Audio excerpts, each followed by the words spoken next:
Hey there. Today I have Dave Sanderson, who is the president of Dave Sanderson Speaks International, and he has built a career as a motivational speaker, mentor, and author. He is named one of the top 100 leadership speakers by Inc.com. I think that's a really big deal. He is also the author of Moments Matter: How One Defining Moment Can Create a Lifetime of Purpose, which is about his experience being the last person to get off U.S. Airways Flight 1549 that landed in the Hudson River. Dave, thank you for coming on. Thank you, Andre, for having me. How about you just do a quick introduction yourself? Tell us about a bit yourself and what you do. No, thank you very much. So for over 37, I think it's 37 years now, I've been actively involved in sales and sales management. I started out in the late 80s and still have my sales blood is still in me. In between that time, and I should say during that time, I was also head of security for a gentleman named Tony Robbins. Hmm. I had the opportunity to travel with Tony, and he sort of became not only my mentor, but I was very honored to be able to have proximity to really be able to serve him. And then, yeah, on January 15, 2009, I went through the experience of the plane crash in the Hudson River called the Miracle on the Hudson, which changed course in my direction. Even though I was still in sales, I had a different mission, which set me on a pathway that be able to not only help raise money for people like the American Red Cross, but also speak and write books and coach people about sort of the mindset it takes. And also from my experiences of the mentors that I've been very blessed to have in my life. And I'm now fulfilling a promise I made in 1997 to share and pass on the lessons of my first mentor, my name of Bill, was so kind to share with me. And that's part of my mission right now. So that's a little bit about me. So you said this, did you define the mission better after the ditching in the Hudson River? Sorry, that's the Yeah, proper aeronautical term. So anybody, that's a good, interesting you say that. Yeah, so people from the outside, that is the proper definition. But if you're inside a plane hitting the river at 110 miles an hour, people inside the plane call it a crash. That's okay. We can have a difference of you'll let me get opinion. away with it. Thanks. Yeah, if you're in the middle of it, you have a different opinion. I actually wrote my first mission statement in 1994, and still mission my part of my mission. But my mission did change. I realized there's some bigger things out there. It's being a servant leader was really where my heart was leading me, because I was blessed to survive that day. And I learned a lot of lessons that I used, skills that I used that got me there, but a lot of lessons came out of it that I now am able to share in my mission. Is that what you meant by key moments in your life prepared you to handle the events at U.S. Airways? Like I read that in your on your website that you had some Yep. key moments in your life that prepared you to handle the events of U.S. Airways Flight 1594. So can you explain a little more about that? Because that's very intriguing to me.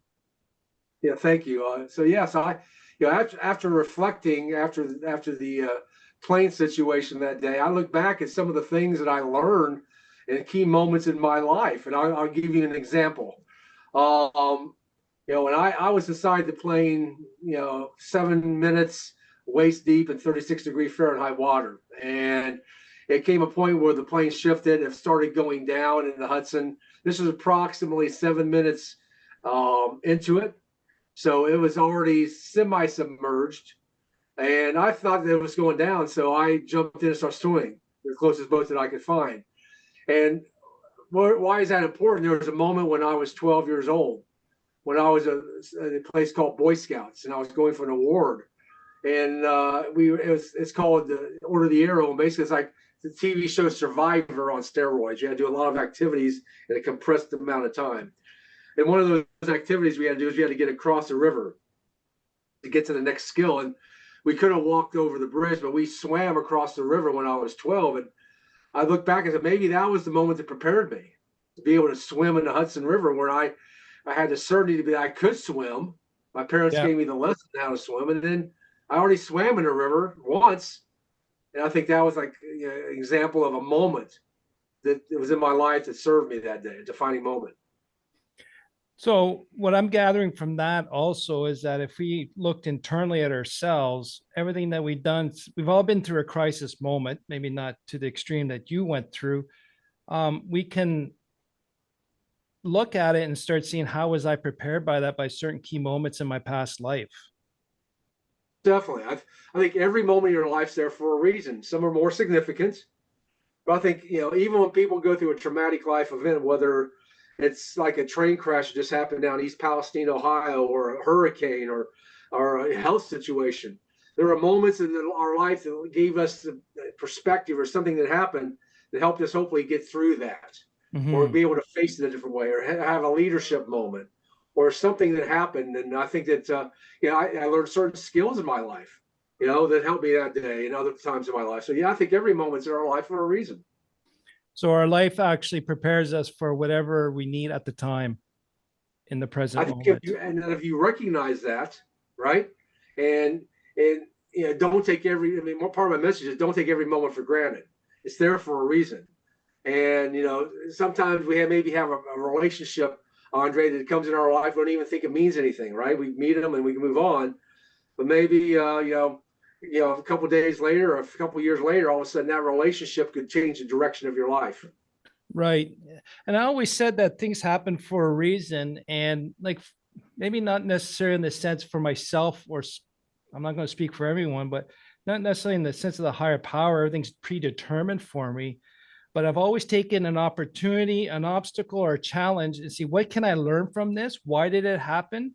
Good or bad? And how can I improve it better? Or what's that one thing I can learn from to improve? Yeah, even if it's something negative. Even I Right. mean, I learn probably more than the things that go poorly than the things that go well, because I take things that go well for granted. Things that go poorly, I have to reflect. And Correct. what didn't I do correctly? What could I improve on? Who could have I got involved to help me with that situation? Right. Yeah. Cause I like even with my kids right now, 14 and 11, I tell them, I don't care what you got, what grade you got on the test. What did you do wrong? How can we make it correct? Like, what can we learn from that mistake? What was wrong? Now we learned what was the right answer. That's more important to me than actually getting a perfect mark. Because in a way, if you're getting a perfect mark, everything right every time, I don't think you're stretching yourself or challenging yourself to grow. No, and there'll be a time in your life when you're not right. And how are you going to deal with that when something doesn't go your way? Mm-hmm. So is a You lot know? of this these thoughts and concepts in your books moments matter, which I'll put a link in the show notes for people to look at. Yeah, the moments matter really talks about the moments in my life and the skills that I learned that played out that day. My new book, From Turmoil to Triumph, really details then how you turn a situation like that into a win or a triumph through your life. So it's the moments matter is more about these are the moments that happened in me in my life. These are the things, skills, or lessons I learned how they were employed that day. From Turmoil to Triumph really talks about the 12 lessons that I learned that really helped me grow in my life to be able to impact other people's lives. Um, on your website too, and the other thing I've been reading up on you is you say you speak about how the meaning you attach to something can affect the emotions in your life. Right. Can you Yeah, expand most on that? definitely. Sure. Um, and I'll give you an example.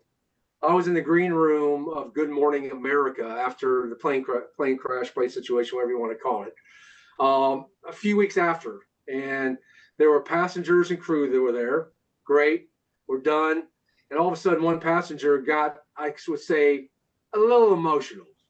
All right, he was going through some challenges, Mhm. and you know, some of us, including me, because like, what's wrong with him, right? I mean, we survived the plane crash, we got out of the water, we're now on national TV, and all of a sudden, I found out that he was going through a divorce and lost his job, and the meaning he attached to the plane crash was devastation.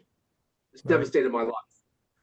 The meaning I attached actually turned out to me to be a blessing to help me open up my life to be able to serve other people in a different way.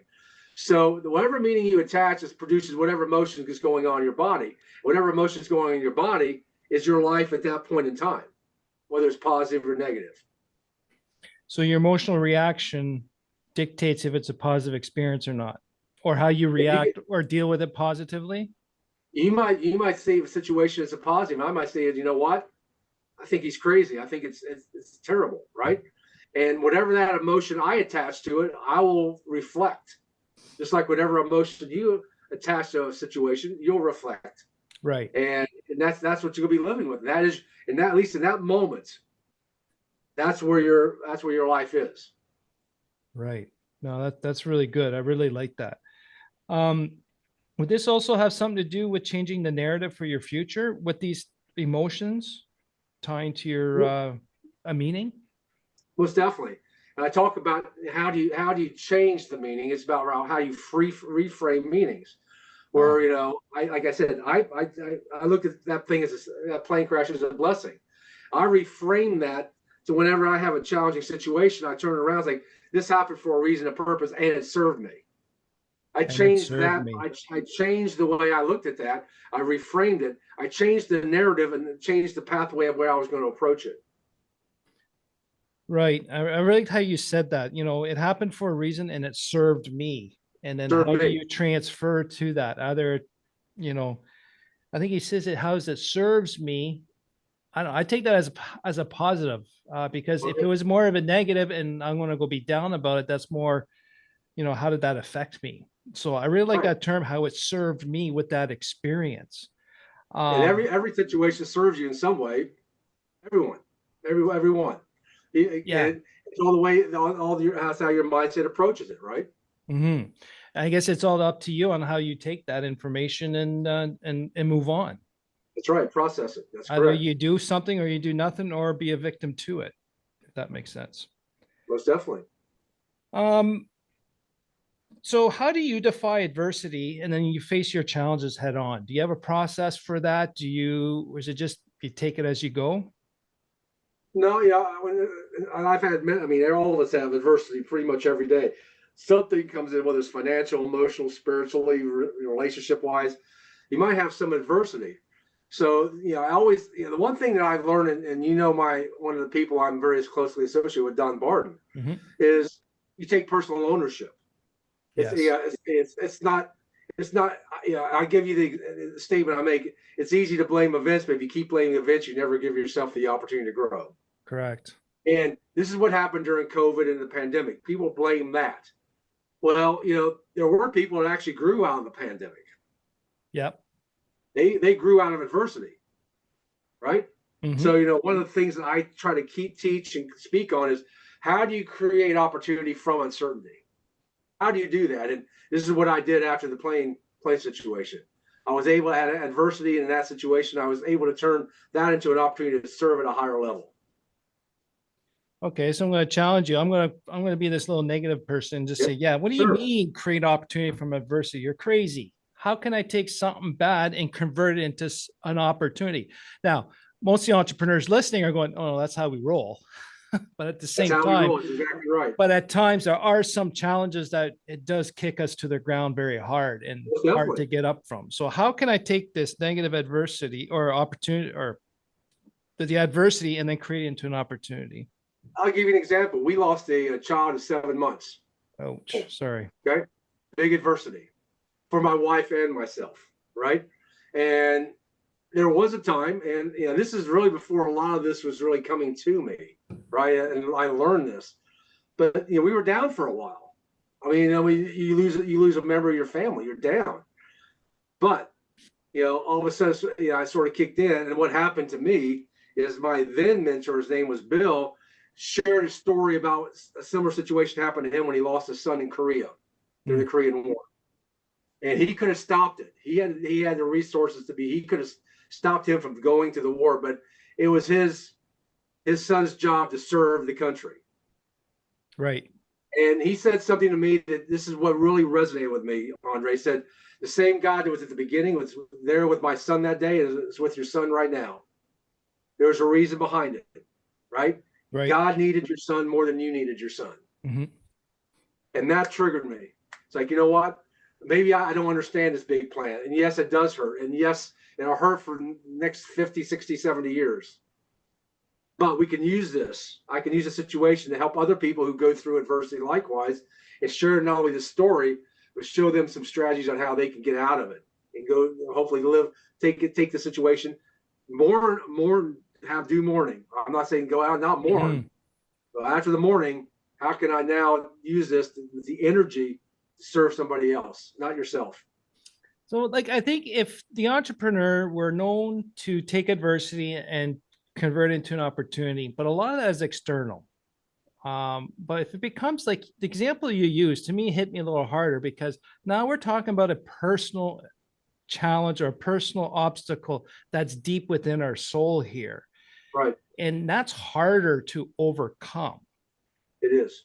And I think this is also very important for us to be aware with the listeners is, yeah, well, you can say as we're entrepreneurs, we come into something, oh yeah, that's adverse. We can change it, make it easier for everyone. But if it's something that's personal and internal, that's a lot tougher to deal with. And why would that be? What would you think about that, Dave? Well, I appreciate it because I'm an entrepreneur likewise. Yeah. Right. And I made some really bonehead mistakes, Andre. I mean, some real bonehead mistakes. Right. Yep. Like Everyone's saying, yep, hands up here. yeah, exactly. I mean, who hasn't? And because I could drive revenue. I'm a sales guy. I could drive revenue. Mhm. What I wasn't good at is the accounting and everything else behind it. Yeah. All right. So I got myself in a pickle because I wasn't focused on collections and the receivables. I was focused on revenue. Yeah. And all of a sudden, I got myself in a situation of bad adversity for my family and me. Right. Right. Well, the strategy that I used was this is something that maybe you've heard from other people. And I learned this, a few years ago, but really started practicing it probably 2 years ago is finding my who from my how. Right. Yep. Right. You've probably heard of that, right? Yep. Find whoever's the best at that, do what they do, have them help you. And that's what I started doing.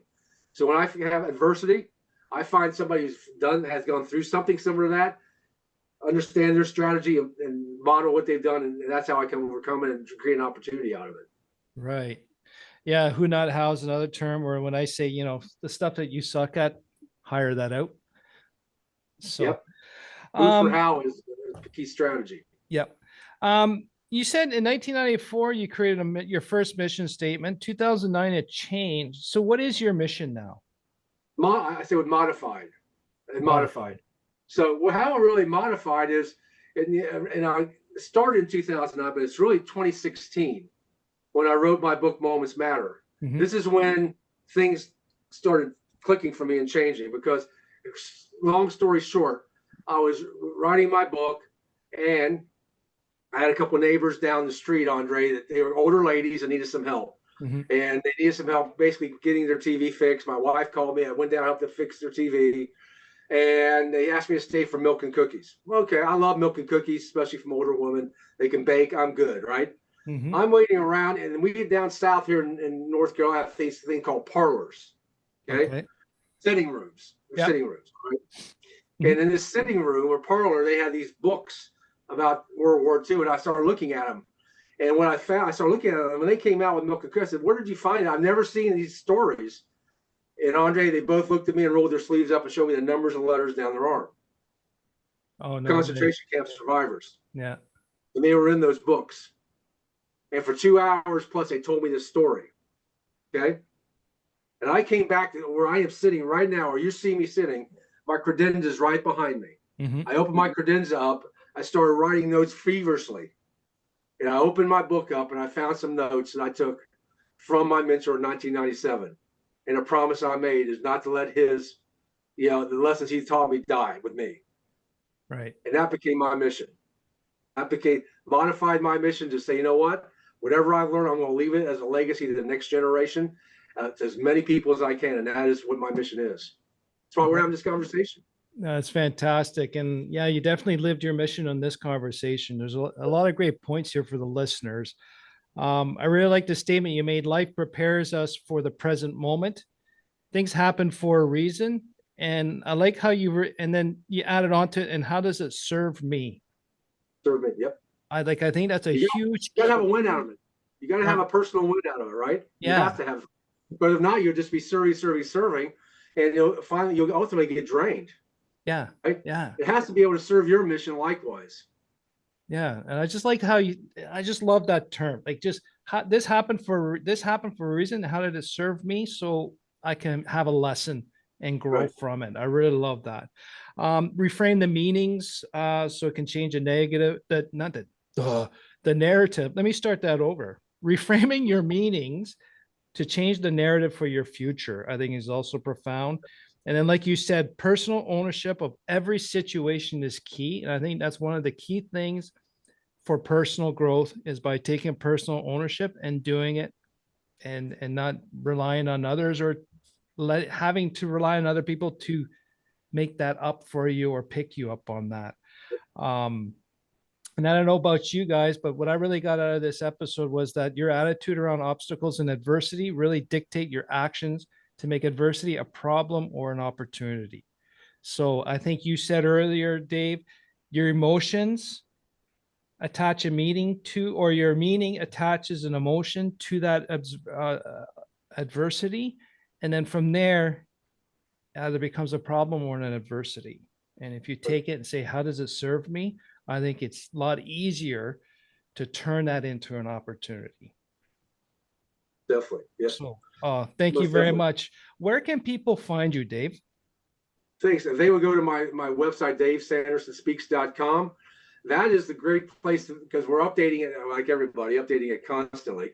But if you go to LinkedIn, that's where I start dropping a lot of my new content.